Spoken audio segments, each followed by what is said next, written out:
Hi hello dear friends, welcome to my channel. ഇനി നമുക്ക് ഒരു നാടൻ പലഹാരം ചെയ്താലോ?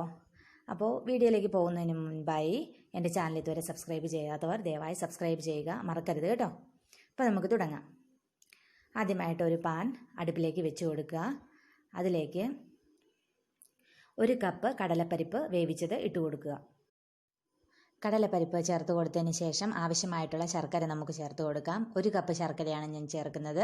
ശർക്കര കൂടി ചേർത്ത് കൊടുത്തതിന് ശേഷം ആവശ്യമായിട്ടുള്ള തേങ്ങ ചേർക്കണം. തേങ്ങ ഞാൻ വീഡിയോയ്ക്കകത്ത് കാണിച്ചിട്ടില്ല, അതുകൂടി ചേർത്ത് കൊടുക്കണം. ഇനി ഇത് നന്നായിട്ട് ഒരു 2-3 മിനിറ്റ് വഴറ്റിയെടുക്കണം. കടലപ്പരിപ്പിൽ മധുരം പിടിക്കുന്നത് വരെ നന്നായിട്ടൊന്ന് വഴറ്റിയെടുക്കണം. എന്നാൽ ശർക്കര പാനി എല്ലാം വറ്റിപ്പോവാനും പാടില്ല. ഇനി ഏകദേശം കടലപ്പരിപ്പ് ശരിയായതിനു ശേഷം നമ്മൾ ഗ്യാസ് ഓഫ് ചെയ്യണം. ഗ്യാസ് ഓഫ് ചെയ്തിട്ട് 1/2 ടീസ്പൂണോളം ഏലക്കയും ജീരകവും കൂടി പൊടിച്ചത് ചേർത്ത് കൊടുക്കാം.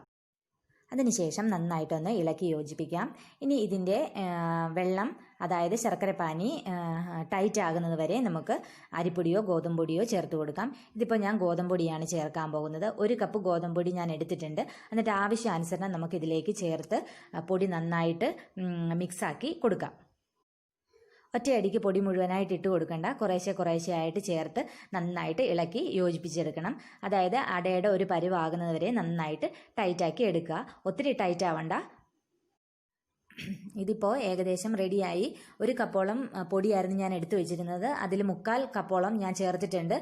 അതുപോലെ തന്നെ നമ്മൾ ഇത് നന്നായിട്ട് കുഴച്ചെടുക്കുമ്പോഴത്തേക്ക് കടലപ്പരിപ്പ് മുഴുവനും ഉടഞ്ഞു പോകാൻ പാടില്ല. ഇടയ്ക്കിടയ്ക്ക് ഓരോരോ കടലപ്പരിപ്പ് അങ്ങനെ കിടക്കുകയും വേണം. ആ രീതിയിൽ വേണം നമ്മൾ കുഴച്ചെടുക്കാനായിട്ട്. കടലപ്പരിപ്പ് കുമ്പിളപ്പമാണ് ഞാനിന്ന് ചെയ്യാൻ പോകുന്നത്. അതിന് വേണ്ടിയിട്ട് വാഴയിലയാണ് എടുത്തിരിക്കുന്നത്.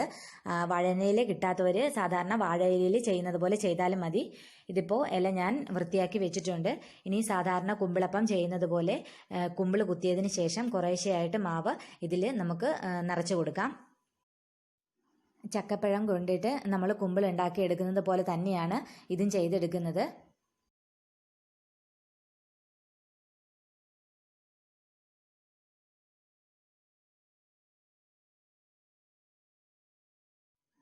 വളരെ എളുപ്പമാണ് ഇത് ചെയ്തെടുക്കാനായിട്ട്.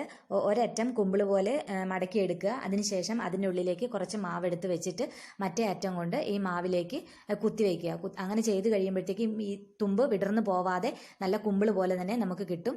അപ്പോൾ എല്ലാം ഇതുപോലെ ഞാൻ ചെയ്തെടുത്തിട്ടുണ്ട്. ഇനി ഇത് ആവി വരുന്ന ഒരു അപ്പച്ചെമ്പിലേക്ക് മാറ്റാം. അപ്പച്ചെമ്പിലേക്ക് എല്ലാം വെച്ച് കൊടുക്കാം.